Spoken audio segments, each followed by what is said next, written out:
nationale du Sénégal à l'UCC. Levez la main et donnez votre nom et le nom de votre organisation avant de poser votre question. Y a-t-il des questions?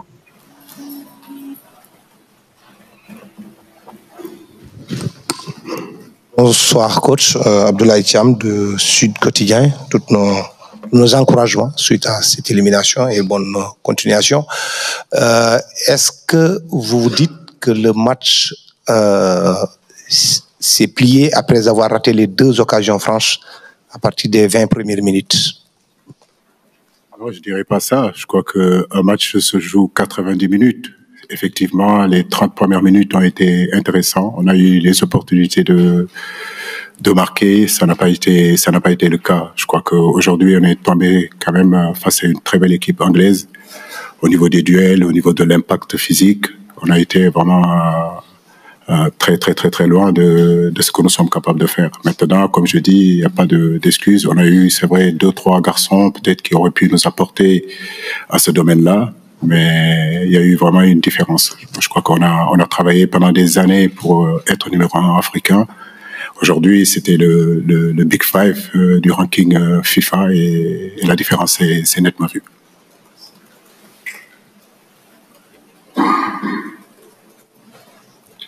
Bonsoir coach, Brahim Sodena de la Mauritanie.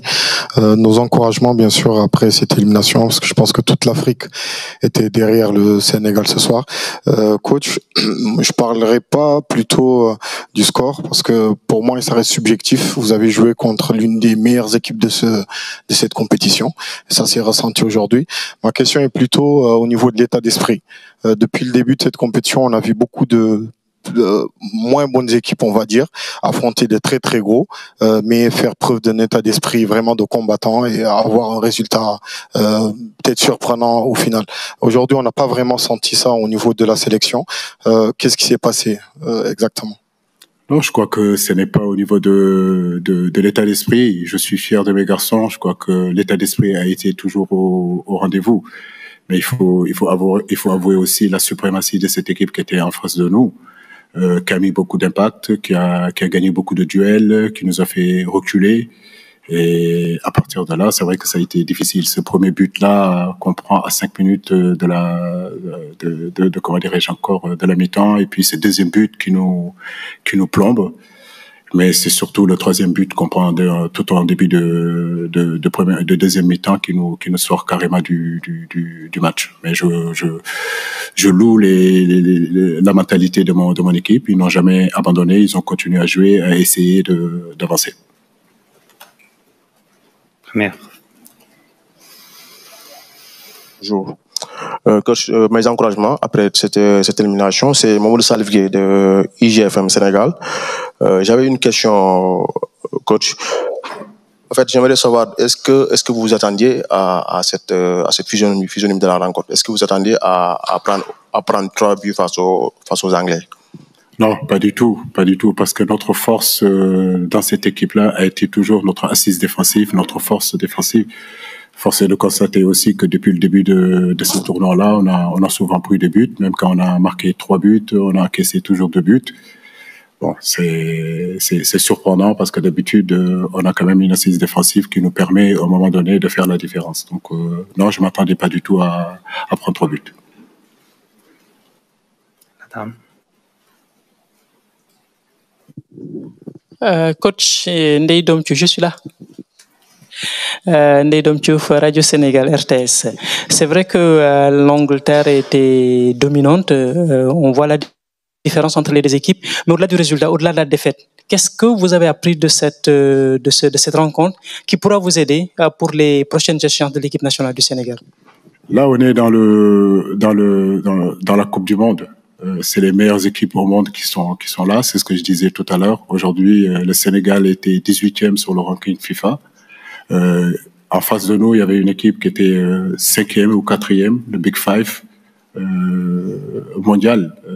Tout ça, c'est un processus. Aujourd'hui, on a travaillé pendant des années et des années pour arriver à hisser notre niveau sur le continent. Maintenant, il faut que l'équipe du Sénégal continue aussi à travailler pour que justement les prochaines Coupes du Monde arrivent à rivaliser face à des équipes de cette envergure-là et de cette qualité. Oh yeah, coach. Est-ce que je peux vous demander, monsieur le sélectionneur, en voyant les 4 matchs que vous avez joués, à quel point est-ce que Sadio Mané vous a manqué?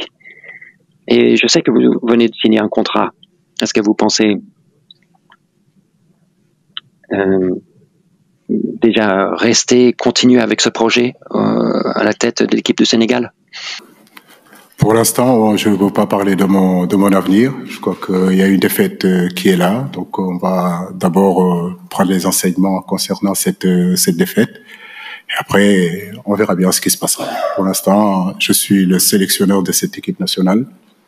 Et l'avenir nous dira.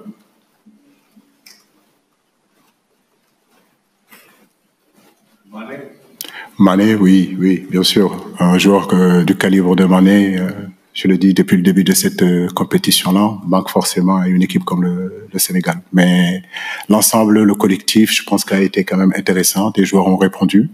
Et je le dis, je ne suis pas insatisfait vraiment de l'ensemble des 4 matchs qu'on a fait, avec des garçons qui ont pris des responsabilités et qui ont pu élever aussi le niveau. Merci. Coach Bakary Cissé du Journal Record.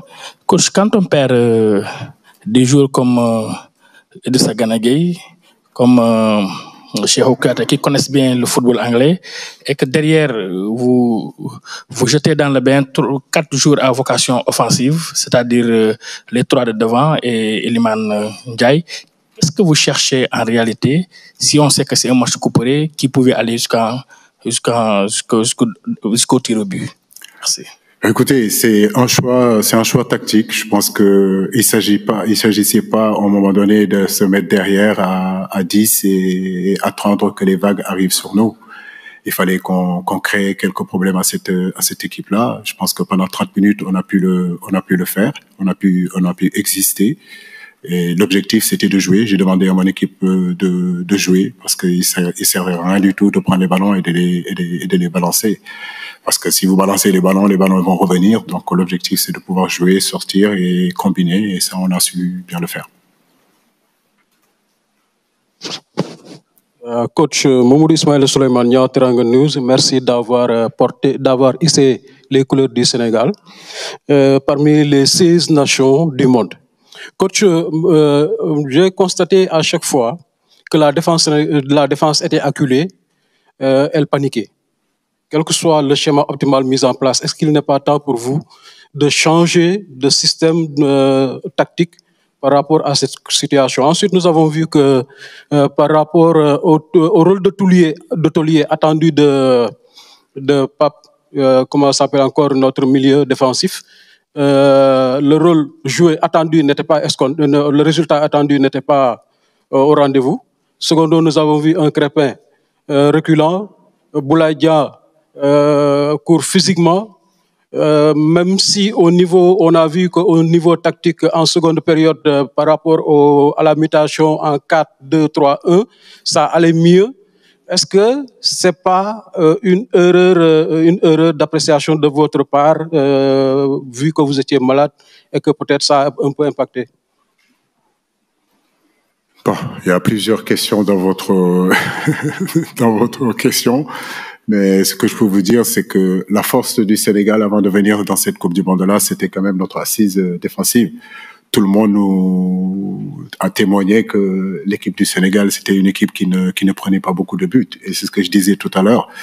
Le fait d'avoir pris autant de buts dans cette compétition-là est inexplicable. Donc, il faut que nous améliorons là-dessus. Ce n'est pas un problème de système.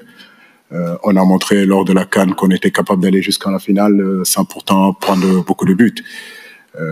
Maintenant, comme je l'ai dit, ce qui est valable à la Coupe d'Afrique n'est pas valable à la Coupe du Monde. Donc, les erreurs se payent cash et chaque erreur qu'on a commise, l'équipe adverse nous l'a fait payer cash. Coach, vous pouvez nous donner vos impressions de Jude Bellingham ce soir et son impact sur le jeu? Pardon? Si vous pouvez nous donner vos impressions de Jude Bellingham et l'impact qu'il a eu ce soir. Bellingham.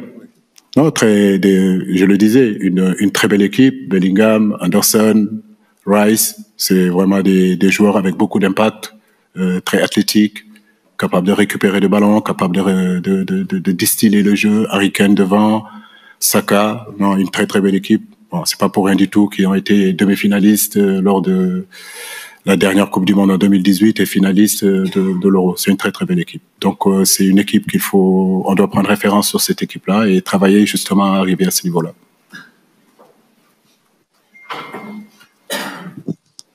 Merci, coach. Aaron Dem du journal Vox Populi. Félicitations d'abord pour le parcours du Sénégal.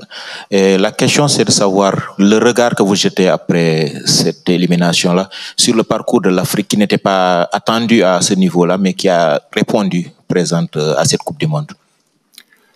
Le football africain est en train de s'améliorer et comme je le dis, c'est un processus. Aujourd'hui, ça ne se décrète pas aujourd'hui d'être champion du monde.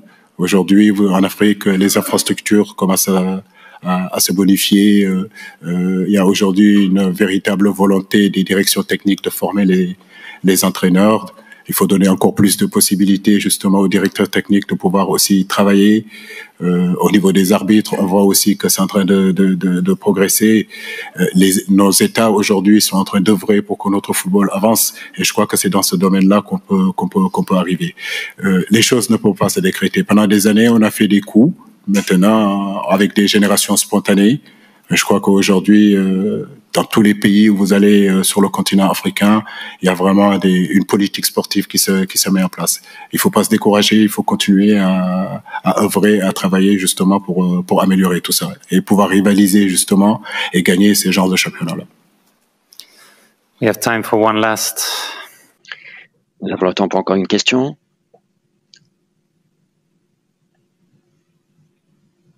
De panafricaine. Félicitations pour le parcours que vous avez eu. Vous avez hissé le drapeau africain. Coach, depuis 2020, octobre 2020, le Sénégal n'a pas encaissé 3 buts. Comment vous expliquez le manque de réaction depuis que le but de Harry Kane, on a l'impression que vos joueurs ont rendu l'âme? Non, j'ai pas eu cette impression-là. Je pense que, comme je le dis, on a pris ces buts-là sur, à un moment donné, des erreurs, j'ai envie de dire, techniques où on doit donner le ballon, on perd le ballon et à ce niveau-là, les garçons qui sont en face de vous, quand vous perdez ces ballons-là, dans ces endroits du terrain, ils sont dans les transitions, ils sont très forts, c'est des bons finisseurs. Comme je l'ai dit, le haut niveau, c'est ça, c'est des micro-détails, c'est des détails et ce sont des ballons qu'il faut pas perdre, ce sont des situations de jeu qu'il faut être très attentif parce qu'il en faut pas beaucoup pour que eux ils concrétisent leurs occasions. Je crois que c'est l'expérience aussi des grands joueurs, c'est l'expérience des grandes équipes. Merci beaucoup. Merci. Merci beaucoup.